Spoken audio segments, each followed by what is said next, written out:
ETV news కి స్వాగతం. ముందుగా ముఖ్యాంశాలు. సార్వత్రిక ఎన్నికల పోలింగుకు తెలుగు రాష్ట్రాల్లో సర్వం సిద్ధం. కేంద్రాల వద్ద పటిష్ట భద్రతా ఏర్పాట్లు చేసిన ఈసీ.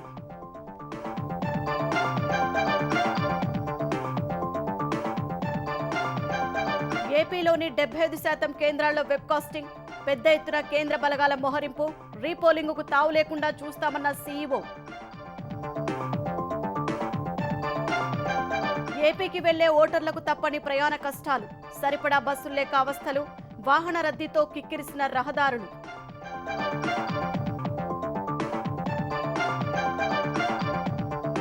ఓట్ల కోసం ప్రలోభాల పర్వం. తిరుపతిలో ప్రమాణాలు చేయించిన వైకాపా నేతలు. పిఠాపురం, విశాఖలో డబ్బు కోసం ఓటర్ల ఆందోళన.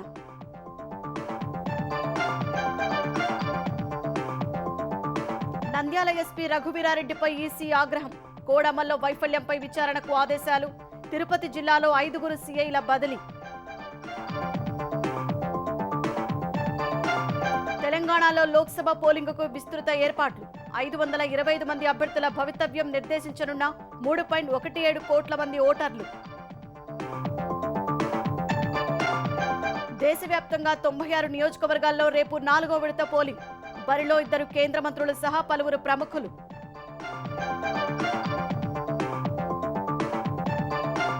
తెలంగాణలో బీభత్సం సృష్టించిన అకాల వర్షాలు.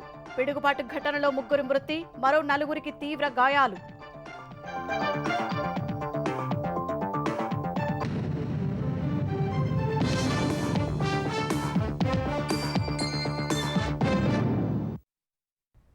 ఆంధ్రప్రదేశ్లో సార్వత్రిక ఎన్నికల పోలింగుకు సర్వం సిద్ధమైంది.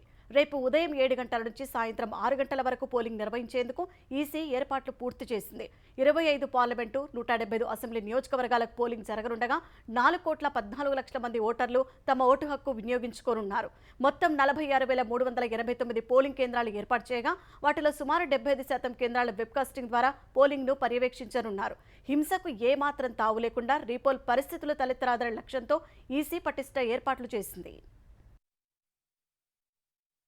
సార్వత్రిక ఎన్నికల 4వ విడతలో భాగంగా ఆంధ్రప్రదేశ్లో పోలింగుకు ఎన్నికల సంఘం ఏర్పాట్లు పూర్తి చేసింది. ఏపీలోని 25 లోక్సభ, 175 శాసనసభ నియోజకవర్గాలకు రేపు పోలింగ్ జరగనుంది. గిరిజన ప్రాంతాల్లోని 6 నియోజకవర్గాలు మినహా అన్ని చోట్ల ఉదయం 7 గంటల నుంచి సాయంత్రం 6 గంటల వరకు పోలింగ్ జరగనుంది. కురుపాం, పాలకొండ, సాలూరు నియోజకవర్గాల్లో సాయంత్రం 5 గంటల వరకు, అరకు, పాడేరు, రంపచోడవరం నియోజకవర్గాల్లో సాయంత్రం 4 గంటల వరకు పోలింగ్ జరగనుంది. రీపోల్ లేని, హింసకు తావు లేకుండా పోలింగ్ నిర్వహణ లక్ష్యంగా ఏర్పాటు చేసినట్టు ఎన్నికల సంఘం ప్రకటించింది. 25 లోక్సభ స్థానాలకు 454 మంది అభ్యర్థులు, 175 శాసనసభ నియోజకవర్గాలకు 2,387 మంది అభ్యర్థులు ఎన్నికల బరిలో ఉండగా 4,14,18,87 మంది ఓటర్లు వారి భవితవ్యాన్ని ఈవీఎంలలో నిక్షిప్తం చేయనున్నారు. ఇందుకోసం 46,389 పోలింగ్ కేంద్రాలను సిద్ధం చేశారు. ఇందులో 12,438 సమస్యాత్మక పోలింగ్ కేంద్రాల్లో ఈసీ ప్రత్యేక భద్రతా ఏర్పాట్లు చేసింది. మొత్తం పోలింగ్ కేంద్రాల్లో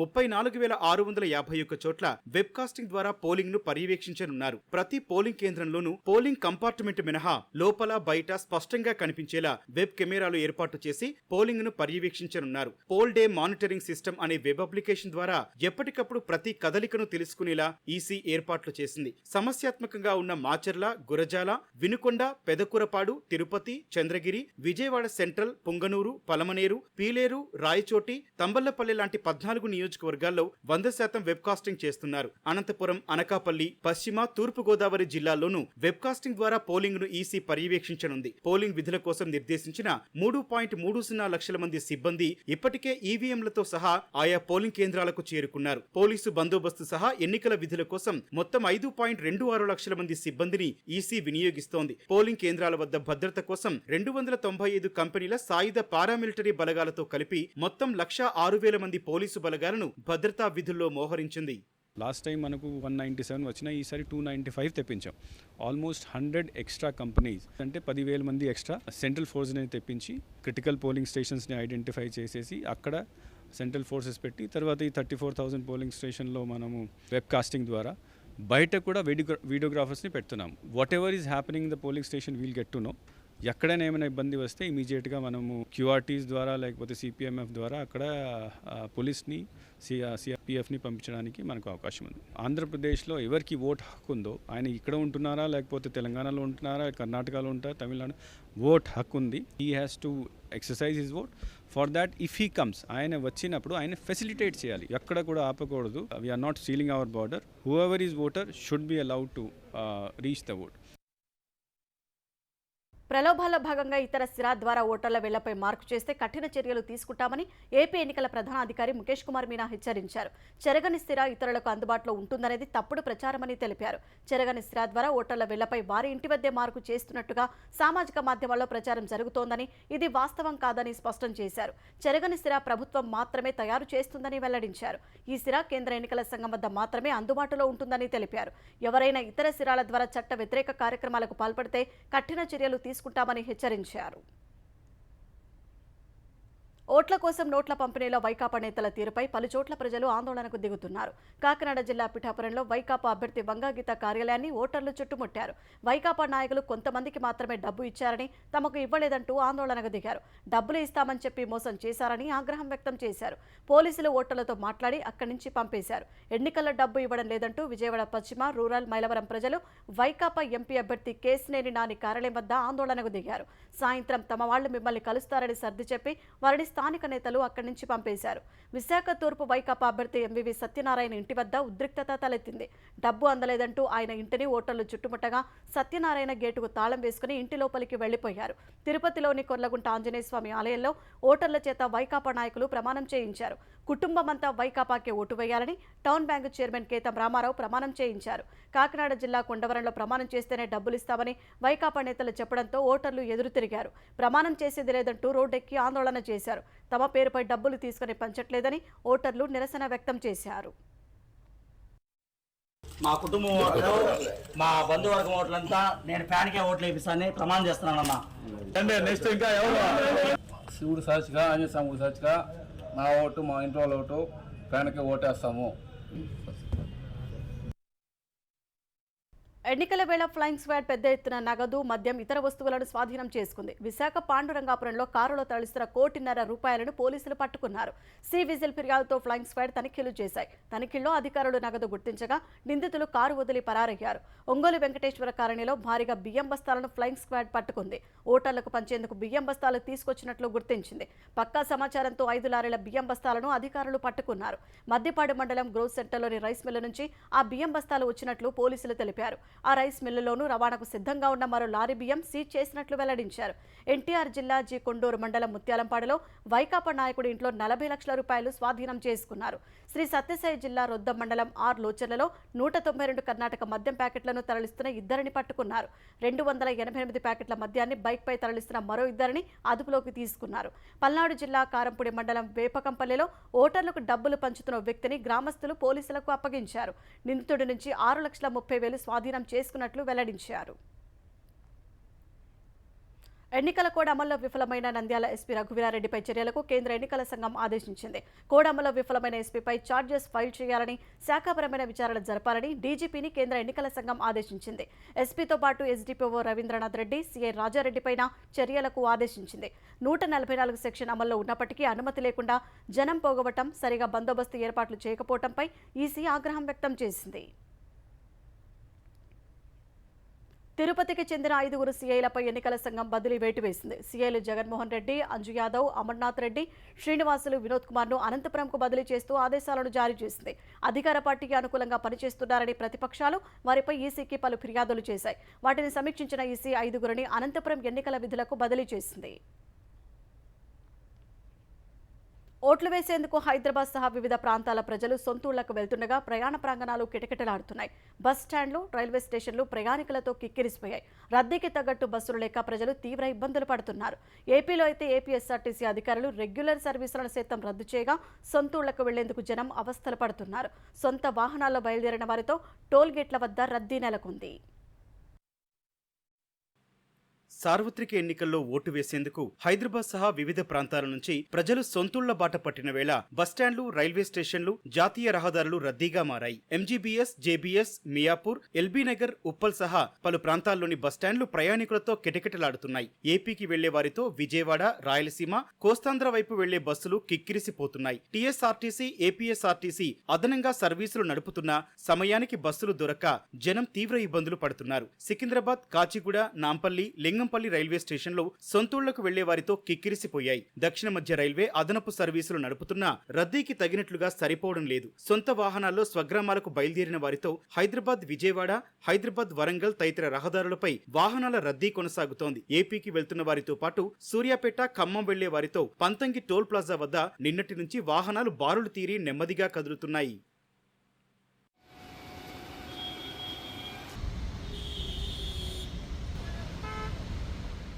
హైదరాబాద్ సహా వివిధ ప్రాంతాల నుంచి విజయవాడకు చేరుకున్న ప్రజలు అక్కడి నుంచి సొంతూళ్లకు వెళ్లేందుకు నానా అవస్థలు పడుతున్నారు. విజయవాడ నుంచి ఉభయ గోదావరి, ఉత్తరాంధ్ర సహా పలు ప్రాంతాలకు వెళ్లే 48 సర్వీసులను ఏపీఎస్ఆర్టీసీ రద్దు చేసింది. ఎన్నికల వేళ అదనపు బస్సులు ఏర్పాటు చేయాల్సింది పోయి రెగ్యులర్ బస్సులు రద్దు చేయడమేంటని ప్రయాణికులు ఆగ్రహం వ్యక్తం చేస్తున్నారు. వివిధ ప్రాంతాల నుంచి వచ్చిన జనంతో గుంటూరు బస్టాండ్ కిక్కిరిసిపోయింది. గుంటూరు నుంచి పల్నాడు, బాపట్ల జిల్లాలోని వివిధ ప్రాంతాలకు వెళ్లే బస్సుల కోసం మహిళలు, వృద్ధులు, పిల్లలు బస్టాండ్లో గంటల తరబడి పడిగాపులు కాయాల్సి వచ్చింది. ప్రకాశం జిల్లా ఒంగోలు ఆర్టీసీ బస్టాండ్ సైతం ప్రయాణికులతో కిక్కిరిసిపోయింది. ఒంగోలు నుంచి సొంతూళ్లకు వెళ్లేందుకు బస్సులు లేక గంటల తరబడి పడిగాపులు కాశారు. బస్సులు ఎప్పుడు వస్తాయని అధికారులను అడిగితే సరైన సమాధానం చెప్పడం లేదని ప్రయాణికులు ఆగ్రహం వ్యక్తం చేస్తున్నారు.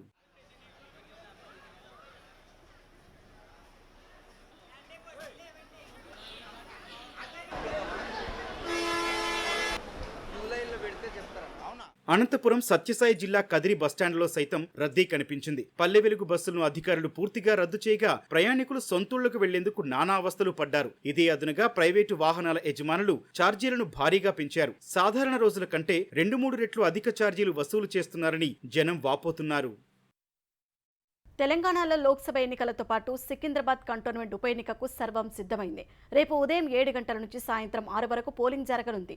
తీవ్రవాద ప్రాబల్యమున్న 13 అసెంబ్లీ నియోజకవర్గాల పరిధిలో 4 గంటలకే ముగియనుంది. రాష్ట్ర వ్యాప్తంగా 35,809 పోలింగ్ కేంద్రాలు ఏర్పాటు చేయగా 3.17 కోట్ల మంది ఓటర్లు 17 లోక్సభ నియోజకవర్గాల్లో 525 మంది అభ్యర్థుల భవితవ్యాన్ని తేల్చనున్నారు. తెలంగాణలో 17 లోక్సభ నియోజకవర్గాలు, ఒక అసెంబ్లీ ఉప ఎన్నిక పోలింగ్కు ఏర్పాట్లు పూర్తయ్యాయి. రేపు ఉదయం 5:30 గంటలకు మాక్ పోలింగ్ ప్రారంభమవుతుంది. ఈవీఎంల మొరాయింపు వంటి సాంకేతిక సమస్యలు తలెత్తితే వెంటనే సరిచేసేందుకు ఒక్కో అసెంబ్లీ నియోజకవర్గం పరిధిలో 3 ఈసీఐఎల్ ఇంజనీర్లను నియమించారు. నమూనా పోలింగ్ ముగిసిన తర్వాత ఉదయం 7 గంటల నుంచి పోలింగ్ జరగనుంది. తీవ్రవాద ప్రాబల్యమున్న 5 లోక్సభ నియోజకవర్గాల పరిధిలోని 13 అసెంబ్లీ సెగ్మెంట్లలో సాయంత్రం 4 గంటలకే పోలింగ్ ముగియనుండగా మిగతా 106 అసెంబ్లీ నియోజకవర్గాల పరిధిలో సాయంత్రం 6 వరకు కొనసాగనుంది. రాష్ట్రంలోని 17 లోక్సభ నియోజకవర్గాల్లో 525 అభ్యర్థులు బరిలో నిలవగా వారిలో 50 మంది మహిళలు ఉన్నారు. పోటీలో ఉన్న అభ్యర్థుల్లో 68 మంది జాతీయ, ప్రాంతీయ పార్టీల అభ్యర్థులు కాగా 285 మంది ఇండిపెండెంట్లు ఉన్నారు. అత్యధికంగా సికింద్రాబాద్ పార్లమెంటు నియోజకవర్గంలో 45 మంది పోటీలో ఉండగా అతి తక్కువగా ఆదిలాబాద్ లో 12 మంది బరిలో నిలిచారు. అభ్యర్థుల భవితవ్యాన్ని 3,17 లక్షల మంది ఓటర్లు తేల్చనున్నారు. పోలింగ్ కోసం రాష్ట్ర వ్యాప్తంగా 35,809 పోలింగ్ కేంద్రాల్ని సిద్ధం చేశారు. 2,94,000 మంది సిబ్బంది పోలింగ్ విధుల్లో ఉండనున్నారు. ఎండ తీవ్రతను దృష్టిలో పెట్టుకుని పోలింగ్ కేంద్రాల వద్ద మంచినీరు, వైద్య సదుపాయాలతో పాటు కుర్చీలు, ఫ్యాన్లు ఏర్పాటు చేస్తున్నట్లు ఎన్నికల అధికారులు తెలిపారు. దివ్యాంగులు, వృద్ధులకు ప్రత్యేక ఏర్పాట్లు చేశారు. పోలింగ్ సందర్భంగా అవాంఛనీయ ఘటనలు జరగకుండా పటిష్ట బందోబస్తు ఏర్పాట్లు చేశారు. సుమారు 65,000 మంది రాష్ట్ర పోలీసులతో పాటు ఇతర రాష్ట్రాల నుంచి వచ్చే 20,000 మందితో బందోబస్తు ఏర్పాట్లు చేశారు. కేంద్రం నుంచి 165 కంపెనీల సాయుధ బలగాలు కూడా వచ్చాయి. పోలింగ్ ముగిసే వరకు రాష్ట్ర వ్యాప్తంగా 144 సెక్షన్ అమల్లో ఉండనుంది. సికింద్రాబాద్ కంటోన్మెంట్ ఉప ఎన్నికకు కూడా రేపు ఉదయం 7 నుంచి సాయంత్రం 6 వరకు పోలింగ్ జరగనుంది. కంటోన్మెంట్లో 15 మంది అభ్యర్థులు పోటీలో ఉన్నారు. స్ట్రీమింగ్ యాప్స్ ఉన్నాయి, లోకల్ తెలుగులో ఉన్న స్ట్రీమింగ్ యాప్స్ వాళ్ళ ద్వారా కూడా కొంత we have tried to reach out the young and this new generation voters. So I'm hope that the message has gone to everybody. ప్రతి ఒక్కరూ మేము చూస్తున్నాం, సివిల్ సొసైటీస్, ఆర్గనైజేషన్స్, అట్లాగే ఎన్జిఓస్ కూడా చాలామంది ఈ ప్రచారాల్లో భాగం తీసుకున్నారు. They have on their own come forward and done this. So I'm sure that we have been able to create sufficient awareness for everybody to be aware of the importance of their vote. సార్వత్రిక ఎన్నికల్లో భాగంగా 4వ విడత పోలింగుకు సర్వం సిద్ధమైంది. ఈ విడతలో 10 రాష్ట్రాలు, కేంద్రపాలిత ప్రాంతాల పరిధిలోని 96 నియోజకవర్గాల్లో సోమవారం పోలింగ్ జరగనుంది. ఆంధ్రప్రదేశ్లో 25, తెలంగాణలో 17, ఉత్తరప్రదేశ్లో 13, మహారాష్ట్రలో 11, మధ్యప్రదేశ్, పశ్చిమ బంగాల్లో 8 చొప్పున, బీహార్లో 5, ఒడిశా, జార్ఖండ్లో 4 చొప్పున, జమ్మూ కశ్మీర్లో 1 లోక్సభ నియోజకవర్గంలో పోలింగ్ జరగనుంది. ఒడిశాలో 147 అసెంబ్లీ నియోజకవర్గాలకు 4 విడతల్లో ఓటింగ్ జరగనుండగా తొలి విడతలో 28 అసెంబ్లీ స్థానాలకు రేపు పోలింగ్ జరగనుంది. 4వ విడత పోలింగ్ జరిగే నియోజకవర్గాల్లో కేంద్ర మంత్రులు గిరిరాజ్ సింగ్, అర్జున్ ముండా, లోక్సభలో కాంగ్రెస్ పక్షనేతగా పనిచేసిన అధీర్ రంజన్ చౌదరి, తృణమూల్ నేత మహువా మొయిత్రా ఎన్నికల బరిలో ఉన్నారు. మాజీ క్రికెటర్ యూసఫ్ పఠాన్ తృణమూల్ తరపున అధీర్ రంజన్ చౌదరిపై పోటీ చేస్తున్నారు. కేంద్ర మాజీ మంత్రి శత్రుఘ్న సిన్హా పశ్చిమ బంగాల్లోని అసన్సోల్ నుంచి తృణమూల్ తరపున పోటీ చేస్తున్నారు. సమాజ్వాదీ పార్టీ అధినేత అఖిలేష్ యాదవ్ పోటీ చేసిన కన్నౌజ్లో కూడా 4వ విడతలోనే పోలింగ్ జరగనుంది. ప్రస్తుత సార్వత్రిక ఎన్నికల్లో రాహుల్ గాంధీ వయసు కంటే తక్కువ సీట్లలో కాంగ్రెస్ గెలుస్తుందని ప్రధాని నరేంద్ర మోదీ అన్నారు. ప్రస్తుతం రాహుల్ వయసు 53 ఏళ్లు కాగా అంతకంటే తక్కువ సీట్లే కాంగ్రెస్ కు వస్తాయన్నారు. 5వ విడత లోక్సభ ఎన్నికల ప్రచారంలో భాగంగా పశ్చిమ బెంగాల్ ఉత్తర 24 పరగనాల జిల్లా బేరక్పూర్, హుగ్లీ సభల్లో పాల్గొన్న మోదీ దేశంలో విపక్ష కూటమి అధికారంలోకి రావడం కల్లా అని పేర్కొన్నారు. తృణమూల్ సర్కార్ లక్ష్యంగా ఆరోపణలు చేసిన ఆయన ఒకనాడు శాస్త్రీయ ఆవిష్కరణలకు కేంద్రంగా ఉన్న బెంగాల్ ఇప్పుడు బాంబుల తయారీకి కుటీర పరిశ్రమగా మారిందని విమర్శించారు. బెంగాల్ ప్రజలు శ్రీరాముని పేరు ఎత్తడాన్ని, శ్రీరామనవమి వేడుకలు జరుపుకోవటాన్ని కూడా మమతా సర్కార్ అడ్డుకుంటోందని దుయ్యబట్టారు. ఈ ప్రాంతంలో హిందువులు ద్వితీయ శ్రేణి పౌరులుగా మారారని, తాను ఉన్నంత వరకు పౌరసత్వ సవరణ చట్టాన్ని ఎవరూ రద్దు చేయలేరని ప్రధాని మోదీ తేల్చెప్పారు. సార్వత్రిక ఎన్నికల్లో మోదీ ప్రభుత్వం గెలిస్తే దేశం చీకటి రోజులు చూడాల్సి వస్తుందని శివసేన ఉద్ధవ్ వర్గం అధినేత ఉద్ధవ్ ఠాక్రే అన్నారు. పార్టీ పత్రిక సామ్నాకు ఇచ్చిన ఇంటర్వ్యూలో ఉద్ధవ్ ఠాక్రే ఈ వ్యాఖ్యలు చేశారు. దేశం శాంతియుతంగా, ప్రజాస్వామ్యయుతంగా ఉండాలంటే ప్రస్తుత ప్రభుత్వం ఓడిపోవాలని ఆయన పేర్కొన్నారు. మోదీ గెలిస్తే మంచి రోజులు రావని, చీకటి రోజులే వస్తాయని తెలిపారు. అవినీతి పరులను కాపాడటమే మోదీ గ్యారంటీ అని ఉద్ధవ్ ఆరోపించారు. వాక్యూమ్ క్లీనర్ దుమ్ము ధూళిని లాక్కున్నట్లు అవినీతి పరులు అందరినీ భాజపా చేర్చుకుందని దుయ్యబట్టారు. విపక్షాలు భారత్ గురించి మాట్లాడుతుంటే ప్రధాని మాత్రం తన ప్రసంగాల్లో పాకిస్తాన్ ప్రస్తావన తెస్తున్నారని ఉద్ధవ్ విమర్శించారు. చేసిన అభివృద్ధి లేదు కాబట్టే భాజపా శ్రీరాముడిని ఎన్నికల ప్రచారంలోకి తీసుకొస్తోందని ఆరోపించారు. లోక్సభ ఎన్నికల్లో సత్తా చాటాలని భావిస్తున్న ఆమ్ ఆద్మీ పార్టీ మోదీ గ్యారంటీలకు కౌంటర్గా కేజ్రీవాల్ గ్యారంటీలు ప్రకటించింది. కేంద్రంలో ఇండియా కూటమి అధికారంలోకి వస్తే చైనా ఆక్రమణలో భారత భూభాగాన్ని తిరిగి స్వాధీనం చేసుకోవడం సహా 10 గ్యారంటీలను అమలు చేయనున్నట్లు ఆప్ జాతీయ కన్వీనర్ కేజ్రీవాల్ తెలిపారు. పంజాబ్ సీఎం భగవంత్ మాన్తో కలిసి ఢిల్లీలో మీడియా సమావేశం నిర్వహించిన కేజ్రీవాల్ మోదీ గ్యారంటీలు కావాలా లేక కేజ్రీవాల్ గ్యారంటీలు కావాలో తేల్చుకోవాలని ప్రజలను కోరారు. ఉచిత విద్యుత్తు, నాణ్యమైన విద్య, మొహల్లా క్లినిక్ల ఏర్పాటు వంటి గ్యారంటీలను ఇప్పటికే ఢిల్లీలో అమలు చేసినట్లు చెప్పారు. దేశవ్యాప్తంగా 24 గంటల విద్యుత్తు, నాణ్యమైన విద్య, మెరుగైన వైద్యం సహా ఏటా 2 కోట్ల ఉద్యోగాలు కల్పించనున్నట్లు కేజ్రీవాల్ ప్రకటించారు. సైన్యంలో నియామకాలకు ఉద్దేశించిన అగ్నివీర్ పథకం రద్దుతో పాటు స్వామినాథన్ కమిషన్ సిఫారసులకు అనుగుణంగా రైతులు పండించిన పంటలకు కనీస మద్దతు ధర కల్పించనున్నట్లు కేజ్రీవాల్ హామీ ఇచ్చారు. తెలుగు రాష్ట్రాల్లో అకాల వర్షాలు మరోసారి బీభత్సం సృష్టించాయి. ఉరుములు మెరుపులతో కూడిన వర్షాల కారణంగా తెలంగాణలో 3 మృతి చెందగా మరో 4 గాయపడ్డారు. మెదక్ జిల్లా పెద్ద శంకరంపేట మండలంలో పిడుగుపాటుకు తాత, మనవడు మృతి చెందారు. ఐకేపీ కేంద్రంలో ధాన్యం కుప్పలపై తాటిపత్రి కప్పడానికి వెళ్లిన తాత, మనవడు పిడుగుపాటుకు అక్కడికక్కడే మరణించారు. ఆదిలాబాద్ జిల్లా జైనత్ మండలం గిమ్మ గ్రామంలో పిడుగుపాటుతో 1 మృతి చెందగా 4 గాయాలయ్యాయి. సంగారెడ్డి, మెదక్ జిల్లాలో కురిసిన అకాల వర్షాలు రైతులను ఇబ్బందులకు గురిచేశాయి. పలు ప్రాంతాల పడిన వర్షాలకు ధాన్యం పూర్తిగా తడిసిపోయింది. ఈ దుర్గాలకు ధాన్యం కుప్పలపై టార్పాలిన్ కవర్లు ఎగిరిపోయాయి. మరోవైపు ఎన్నికల సామాగ్రి పంపిణీ కేంద్రాల వద్ద ఇబ్బందులు తలెత్తాయి. వైఎస్ఆర్ జిల్లా పులివెందులలో గాలివానకు డిస్ట్రిబ్యూషన్ సెంటర్ టెంట్లు, షామియానాలు కూలిపోయాయి. పోలింగ్ సిబ్బందిని బస్సులో మరో చోటకు అధికారులు తరలించారు. ఆసిఫాబాద్లో ఎన్నికల సామాగ్రి కేంద్రంలో ఈదురుగాలులకు టెంట్లు కూలిపోయాయి. తెలంగాణలో 5 రోజుల పాటు తేలికపాటి నుంచి మోస్తరు వర్షాలు కురుస్తాయని హైదరాబాద్ వాతావరణ కేంద్రం ప్రకటించింది.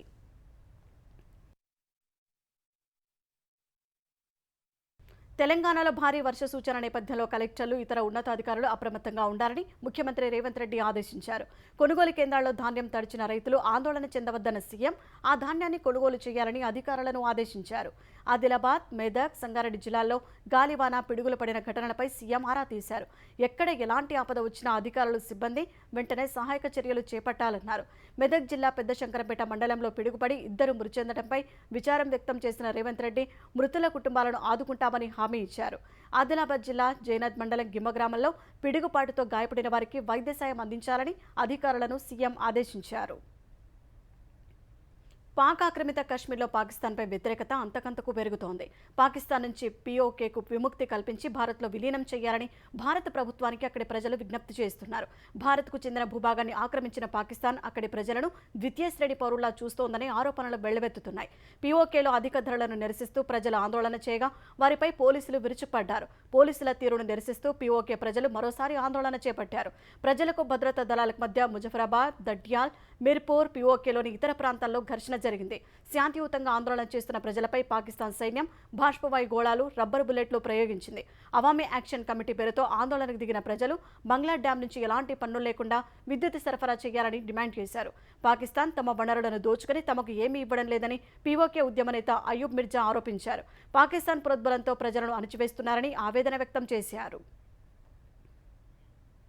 ఇజ్రాయెల్తో ఉద్రిక్తతలు నెలకొన్న వేళ అణుబాంబు తయారీ విషయంలో ఇరాన్ కీలక ప్రకటన చేసింది. ఇరాన్ ఉనికి ప్రమాదంలో పడితే తమ సైనిక విధానం మార్చుకోవాల్సి ఉంటుందని ఇరాన్ సుప్రీం లీడర్ సలహాదారు కమాల్ ఖర్రాజీ హెచ్చరించారు. తమ అణుస్థావరాలపై ఇజ్రాయెల్ దాడి చేస్తే ప్రతిస్పందన తీవ్రంగా ఉంటుందన్నారు. ఇటీవల సిరియాలోని ఇరాన్ రాయబార కార్యాలయంపై ఇజ్రాయెల్ బాంబు దాడితో ఇరు దేశాల మధ్య ఉద్రిక్తతలు పెరిగాయి. వందల కొద్ది డ్రోన్లు, క్షిపణులను టెల్ అవీవ్ పైకి టెహరాన్ ప్రయోగించింది.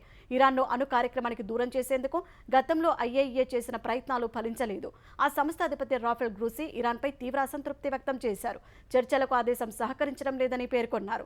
గతేడాది ఇరాన్ బహిర్గతం చేయని ప్రాంతాల్లో యురేనియం అణువులు దొరికాయి. వాటిపై దర్యాప్తు చేసేందుకు సహకరిస్తారని ఇరాన్ పేర్కొంది. కానీ ఆ హామీ నిలబెట్టుకోలేదని గ్రూసీ పేర్కొన్నారు. ఈ నేపథ్యంలో తాజాగా అవసరమైతే అణుబాంబు చేస్తామన్నట్లు సుప్రీం లీడర్ సలహాదారు పేర్కొనడం సంచలనం సృష్టిస్తోంది. ఆఫ్ఘనిస్తాన్లో వరదలకు మృతి చెందిన వారి సంఖ్య 300 దాటింది. ఆకస్మిక వరదలకు 1000కి పైగా ఇళ్లు దెబ్బతిన్నట్లు ఐక్యరాజ్య సమితి ఫుడ్ ఏజెన్సీ తెలిపింది. అసాధారణ వర్షపాతం కారణంగా ఆకస్మిక వరదలు పోటెత్తినట్లు అధికారులు తెలిపారు. వరద బాధిత ప్రజలకు తాము బిస్కెట్లు అందించామని యుఎన్ ఆహార సంస్థ వెల్లడించింది. వరదలకు వందల మంది ప్రజలు చనిపోయారని, భారీ సంఖ్యలో గాయపడినట్లు తాలిబాన్ ప్రభుత్వ అధికార ప్రతినిధి సామాజిక మాధ్యమం ఎక్స్లో పోస్ట్ చేశారు. ప్రాణ నష్టంతో పాటు విద్యుత్ లైన్లు, రోడ్లు దెబ్బతిన్నాయని international rescue committee Afghanistan director Salman Ben తెలిపారు. వరద బాధిత ప్రాంతాల సహాయ చర్యలు ముమ్మరం చేసినట్లు వివరించారు. వరద నీరు తగ్గడంతో ఆఫ్ఘాన్ పౌరులు తమ ఇళ్లను శుభ్రం చేసుకునే పనుల్లో నిమగ్నమయ్యారు. ఇండోనేషియాలోని సుమిత్రా ద్వీపంలో ఆకస్మిక వరదల కారణంగా 37 మంది ప్రాణాలు కోల్పోయారు. పెద్ద సంఖ్యలో ప్రజలు గాయపడ్డారు. వందలాది ఇళ్లు ధ్వంసమయ్యాయి. వరదలు చిక్కుకున్న వారిని రక్షించేందుకు సహాయక సిబ్బంది తీవ్రంగా శ్రమిస్తున్నారు. కొన్ని చోట్ల వరద ప్రవాహం తగ్గినప్పటికీ బురద మేటలు దర్శనమిస్తున్నాయి. భారీ వర్షాలకు శనివారం మరాపి పర్వతంపై నుంచి పెద్ద ఎత్తున బురద సమీపంలోని నదిలో చేరింది. దీనివల్ల నదిలో ప్రవాహం పెరిగి పశ్చిమ సుమత్రా ప్రావిన్స్లోని అగాం, తనహ దాతర్ జిల్లాలోని పలు గ్రామాలను వరద ముంచెత్తింది. వరద సమయంలో వందలాది ఇళ్లు నీట మునిగాయని, అధిక సంఖ్యలో ప్రజలు నీటిలో కొట్టుకుపోయారని అధికారులు తెలిపారు.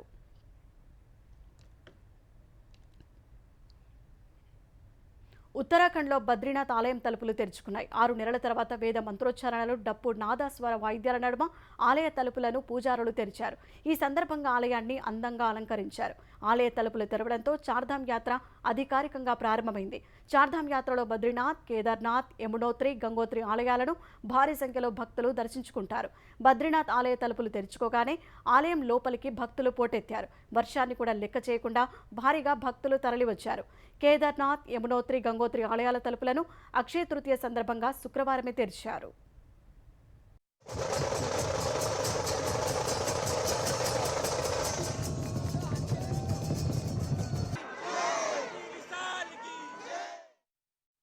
ఎన్నికల ప్రచారంతో బిజీగా గడిపిన ముఖ్యమంత్రి రేవంత్ రెడ్డి మైకులు మూతపడిన వేళ ఉల్లాసంగా గడిపారు. ఉదయం హైదరాబాద్ సెంట్రల్ యూనివర్సిటీలో ఏర్పాటు చేసిన ఫుట్బాల్ పోటీలను సీఎం ప్రారంభించారు. విద్యార్థులతో కలిసి రేవంత్ సరదాగా కొద్దిసేపు సాకర్ ఆడారు. ఆయనతో పాటు ఎమ్మెల్సీ బల్మూరి వెంకట్, ఎంపీ అనిల్ కుమార్ యాదవ్ కూడా ఆటలో పాల్గొన్నారు. సీఎం రేవంత్